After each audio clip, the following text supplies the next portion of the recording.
Hello and welcome to Alaska Weather. I'm meteorologist Amanda Bowen. Thank you for joining us this evening.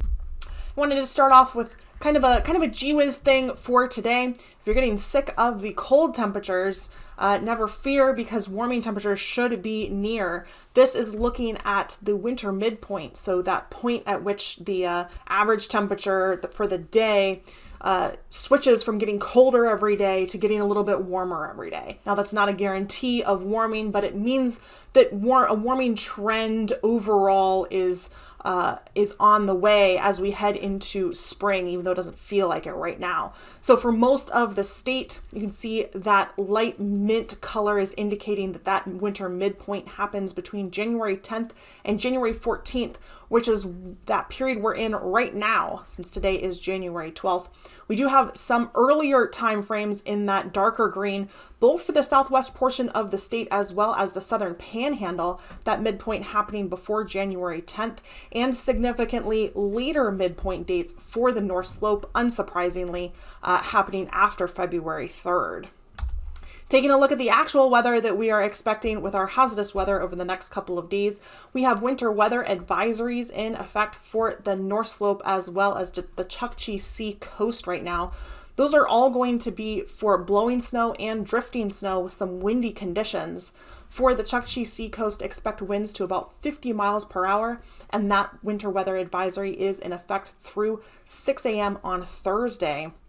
For the North Slope area, from about Utqiagvik east, we're looking at winds up to about 40 miles per hour, also with blowing and drifting snow. And as you can imagine, with that blowing snow, visibility is going to become an issue, making travel conditions difficult across the northern part of the state.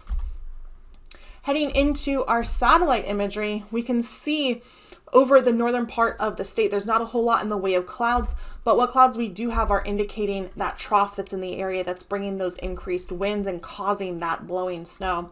We can also see a couple of circulations, one just moving north of the panhandle. That's going to be a weak low pressure system there.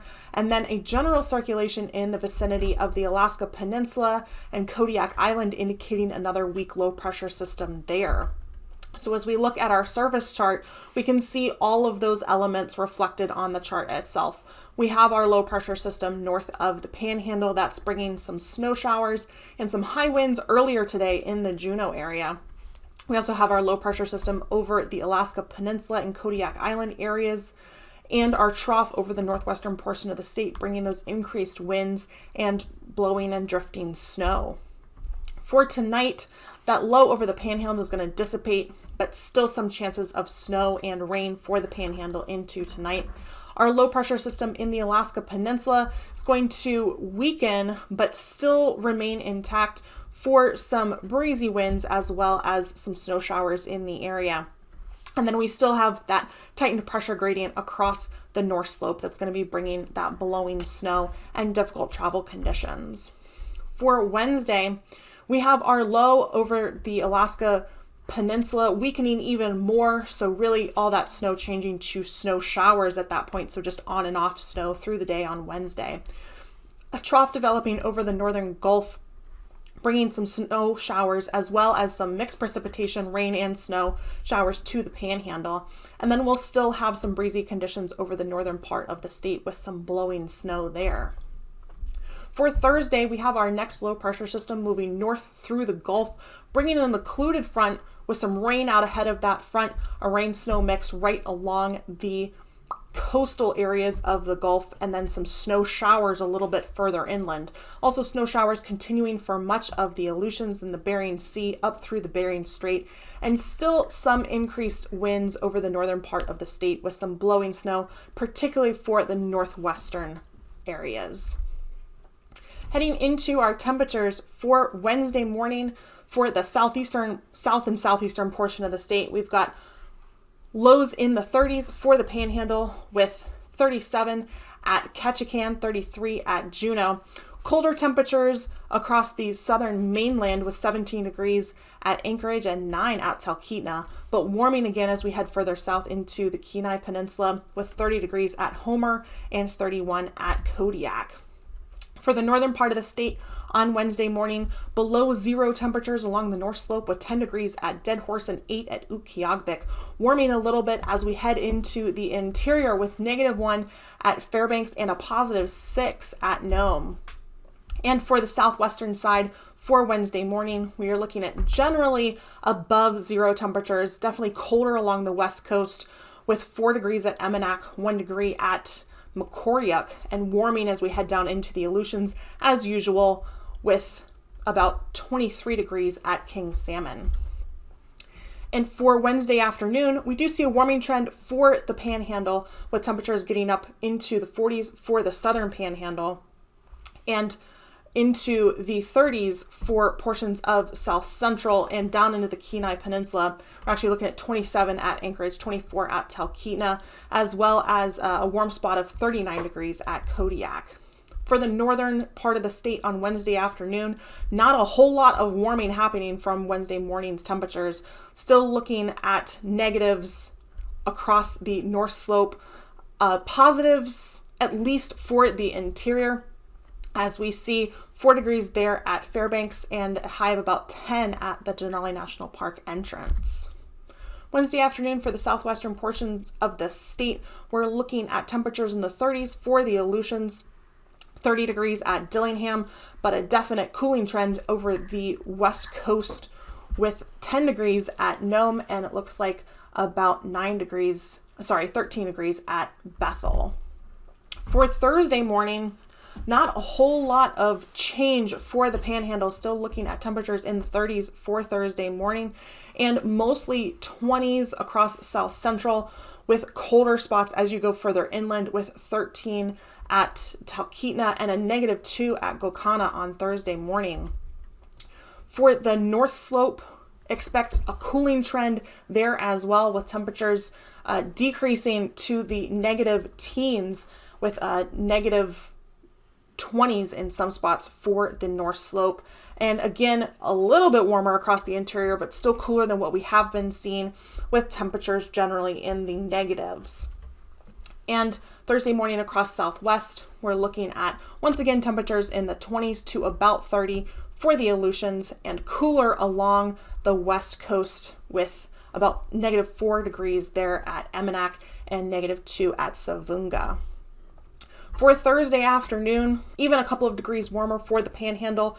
Looks like 44 at Ketchikan, 37 at Haines, and 39 at Yakutat. Warmer again for the Kenai Peninsula with 38 degrees at Homer and 33 for Seward. Looks like a little bit cooler, 28 at Anchorage and 40 at Kodiak for Thursday afternoon. Along the north side of the state, we are looking at not a whole lot of warming once again on Thursday afternoon. -9 at AKwx, -12 at Dead Horse, and -10 at Wainwright. Once again, a little bit warmer across the interior as we look at 16 degrees at Nome, but just 7 degrees there at Wales. We are looking at 30s for the Aleutians and teens for the West Coast on Thursday afternoon. And now, aviation weather around Alaska. On to a look at your aviation forecast, where for Wednesday morning it looks like IFR conditions across much of the North Slope from about AKwx east. Those IFR conditions also spreading south into the Brooks Range and down to the Seward Peninsula. We also have another area of IFR conditions across Bristol Bay and the Alaska Peninsula up through the Kuskokwim Delta. Also IFR conditions for some of the higher terrain of the Panhandle, with MVFR conditions for the rest of the Panhandle and most of the Gulf Coast out through the Aleutians.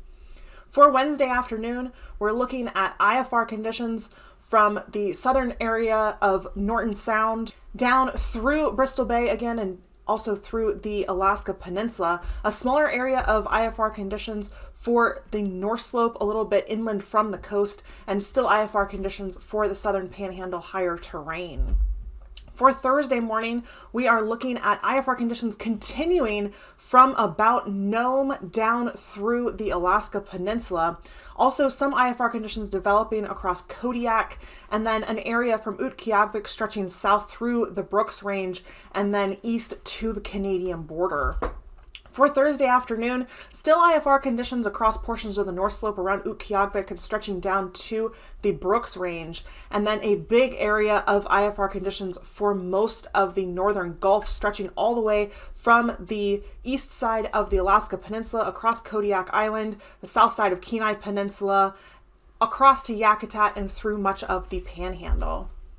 Pass conditions on Wednesday, we're looking at Anaktuvik Pass starting the day at IFR and improving to MVFR on Wednesday afternoon. Adigan Pass starting the day at IFR and improving all the way to VFR on Wednesday afternoon. Lake Clark and Merrill Passes both expected to be MVFR on Wednesday, as well as Rainy Pass MVFR on Wednesday and Windy Pass also MVFR on Wednesday.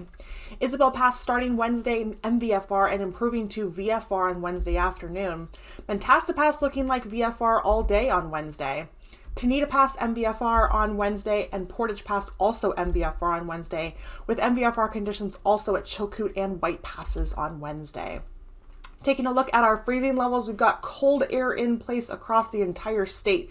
We've got our surface freezing levels stretching all the way from the Aleutians up the eastern side of the Alaska Peninsula and across the Gulf Coast into the higher terrain of the Panhandle, with 2,000 feet stretching almost all the way up to the southern portion of the Panhandle, but not quite for Wednesday. For icing, we have a lot of isolated moderate icing for the northwest portion of the state across the Chukchi Sea, the northern Bering, and the adjacent land areas. We're looking at isolated moderate icing above 1,000 feet. For the southwestern portion of the state down through the Alaska Peninsula and much of the Aleutians, we're looking at between 3,000 feet and 9,000 feet isolated moderate icing.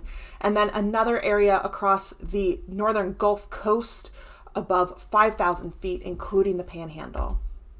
Jet stream winds on Wednesday. We're looking at our strongest jet stretching west to east from the southern Panhandle across western Canada. That's going to be 160 to 175 knots there.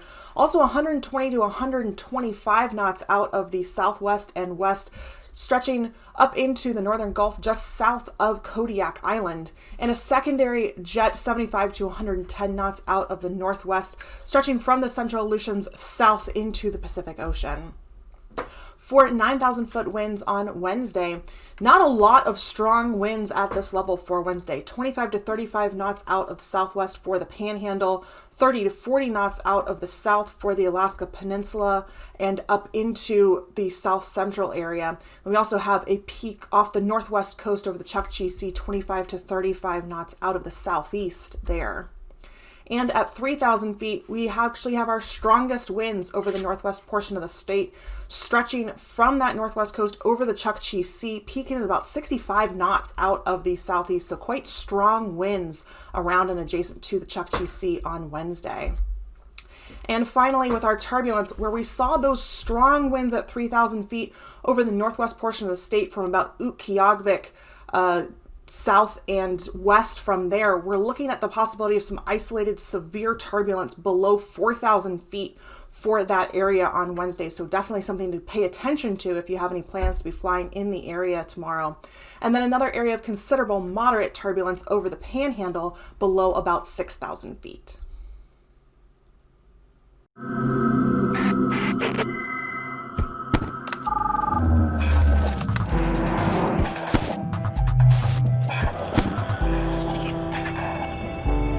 Technology. It's the rhythm of our everyday life. We're more dependent on satellite and communication systems than at any other time in history. Disruptions can affect our economy and even our safety. To prepare for the effects of such events and minimize impacts, we need to look outside our atmosphere, some 93 million miles away, at a star we call the Sun.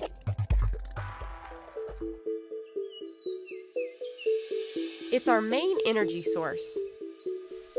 It warms the Earth and grows our food. While the Sun and the space between may seem pleasant from our perspective, it's anything but peaceful. At its surface exists a chaotic state of eruptions and radiation. And unlike Vegas, what happens at the Sun doesn't stay at the Sun. Space weather is essentially emissions from the sun, radiation, magnetic field that erupts from the solar surface, pumped out into space, sometimes right towards Earth. When it impacts the Earth, it impacts our technology. That's what we call space weather. These solar events and their effects at Earth can disrupt systems we take for granted, from causing blackouts to the power grid, to delaying offshore drilling operations due to inaccurate GPS data. Interference with communication systems can force air traffic to reroute and impact rescue response and coordination. Outside our atmosphere, solar radiation can harm astronauts and the systems they depend on. The good news is that these eruptions can be detected early. Forecasters at the NOAA Space Weather Prediction Center in Boulder, Colorado, have their eyes on the sun at all times. The Space Weather Prediction Center is part of the National Weather Service and is very much like a normal weather forecast office. We're here 24 hours a day, 7 days a week. We're looking at data, we're looking at imagery, we're looking at model outputs. As conditions develop, we put out alerts, warnings, and watches of imminent activity to our customers so they can take action. In many ways, forecasting space weather is a lot like forecasting hurricanes. Those who rely on space weather forecasts, like electric power grid managers, are informed early on and can begin taking protective action. When we see an eruption on the sun, space weather forecasters will issue a watch. This is much like a hurricane watch. When a hurricane sits offshore of Miami, for example, perhaps 48 hours out, we too can see way in advance that something may be coming towards the Earth. As the storm moves toward us, it hits a monitoring spacecraft orbiting 1 million miles away from Earth.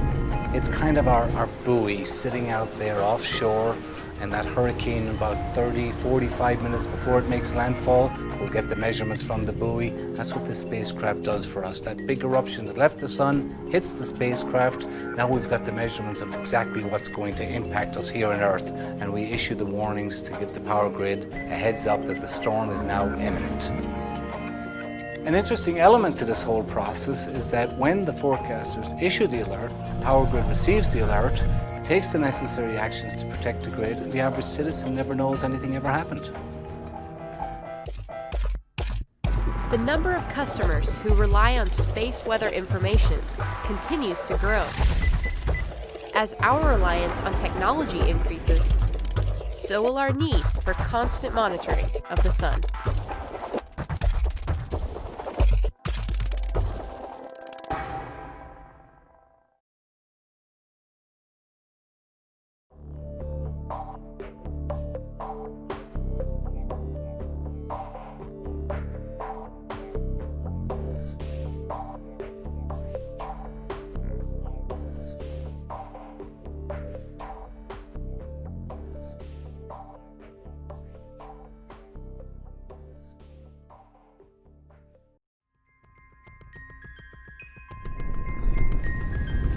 Space weather affects technologies.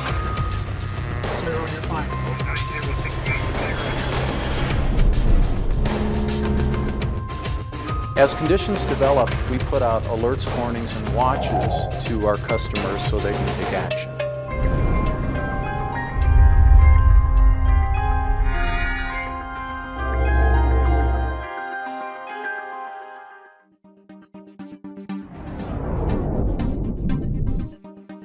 GPS has changed society.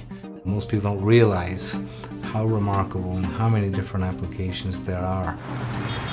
The GPS has become an integral part, not just of our daily lives as far as cell phones and guidance for our cars and mapping, but the whole system in agriculture is really relying heavily on high accuracy GPS. So they're using GPS to plant those seeds with centimeter accuracy. And then they can come behind it and irrigate and fertilize right where that seed is with that 1 centimeter accuracy. The GPS creates a line for the operator that he can steer along, or you go to another level and the operator doesn't steer anymore and the tractor has an automatic steering system on it, much like a cruise control on a car, except for when I push the button, it doesn't drive a set speed. When I push a button, it stays on a predefined line. You don't even need lights. You can do it at nighttime. You program your GPS and it's driving that tractor for you. So it's huge, and it's changing the way that the farmers farm the fields. 6 or 7 days out. There's an interest in GPS applications from space weather side because when the sun is eruptive, it causes GPS to falter, and in some cases it doesn't work at all. Productivity may suffer to a certain degree in that there's no way that I as a human being can steer as good 8 hours a day as a GPS system's going to do. It's going to be the same all day long. Some of the other application technologies, those are going to be gone. We're not going to have the ability to do good section control on sprayers and planters and fertilizer applicators without GPS.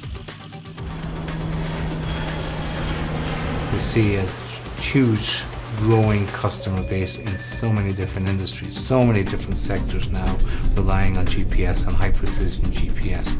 They're all big customers for us.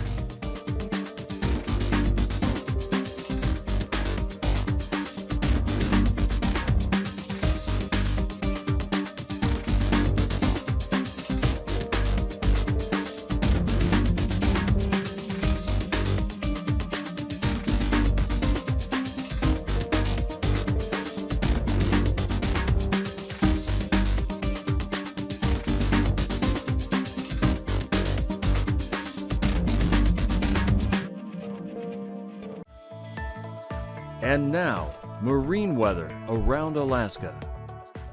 With your marine weather, let's start with the ice edge. Persistent northerly flow will occur for the next 5 days or so. So we expect the ice edge in the Bering Sea to advance farther to the south and with some growth. It's advanced 20 miles since yesterday. It's expected to advance 30 to 50 nautical miles over the next 5 days, and it's still about 12 nautical miles from St. Matthew Island. Wednesday's marine forecast for the Panhandle looks like some southwesterlies on the outside, 15 to 25 knots, and seas as high as 14 feet. On the inside, waters about 15 knots, mostly out of the southeast, seas up to 6 feet. Then on Thursday, that storm force low starts moving into the Gulf, and as you can see, it's 55 knots on the outside, seas all the way up to a rockin' 34 feet. And then on the inside waters, variable wind directions, but up to 30 knots with gusts of 40, and seas up to 9 feet, especially for Clarence Strait. For South Central, on the outside for Wednesday, southerlies at about 15 to 20 knots. Same for Prince William Sound. Outside seas up to 10 feet or so. And in Cook Inlet, easterlies to northeasterlies coming around to south, 15 to 20 knots, and seas 7 feet down by Augustine. And then on Thursday, storm force up to 55 knots on the outside with seas up to 30 feet. 30-knot easterlies with seas 5 feet for Prince William Sound, and then the northeasterlies take over for Cook Inlet, all the way up to storm force 50 knots down by Kennedy Entrance and seas up to 22 feet. For the Alaska Peninsula and Kodiak Island, a variable mixed bag of wind directions, but about 20 knots or so for most of the areas, and seas up to 9 feet on the Pacific side and 8 feet on the Bering Sea side. But then the storm force winds take over on Thursday, northeasterlies up to 50 knots, seas up to 23 feet on the Pacific side, and then up to 35 knots with seas up to 7 feet on the Bering Sea side. Out for the Aleutians, of variable wind directions, a lot of northwesterlies in the eastern waters, seas about winds about 15 anywhere to 25 knots or so, and seas up to 11 feet. Then on Thursday, you start ramping up the winds again, around 25 knots or so, a lot of northerlies and northeast. On the Bering Sea side up to 10 feet, and on the Pacific side up to 8 feet. For the west coast, northwesterlies take it over for 15 to 20 knots, mostly over the ice. Seas up to 9 feet south of St. Matthew and up to 7 feet for the Pribilofs. And then on the west coast on Thursday, northerlies 10 to 20 knots and seas 6 feet and for the Bering Sea side. For the Arctic coast, we've got northeasterlies kicking in, anywhere from 25 to 40 knots along the north slope. And then down through the Bering Strait, we start about 40 knots up at Cape Lisburne, and then all the way down to 15 to 20 knots for the Bering Strait. And then on Thursday, northeasterlies 20 knots or so for the north slope, up to 30 knots for Point Ley to Cape Hope, 15 knots offshore flow for Kotzebue Sound, and then 10 knots northerlies in the Bering Strait. So recapping tonight's weather, that old low is really weakening near Bristol Bay, up to 984 millibars, very weak low out in the Bering Sea with a little bit of cold air coming in, lots of snow showers for the Bering. On Wednesday, a couple of really weak systems along the west coast, and then you can see the approaching systems coming up from the south toward the Gulf of Alaska and also for the Bering Sea. And then finally, looking ahead to Thursday's weather, a really, really strong storm force system, 963 millibars south of Kodiak, lots of offshore flow for all the gaps in terrain on the east side of the Gulf and anywhere where it faces the low. These forecasts are for planning purposes only. Call 1-800-WX-BRIEF for a formal pre-flight briefing. Always file a flight plan before you go flying. The U.S. Coast Guard Auxiliary urges you to leave a float plan with a friend or the harbor master before you go boating.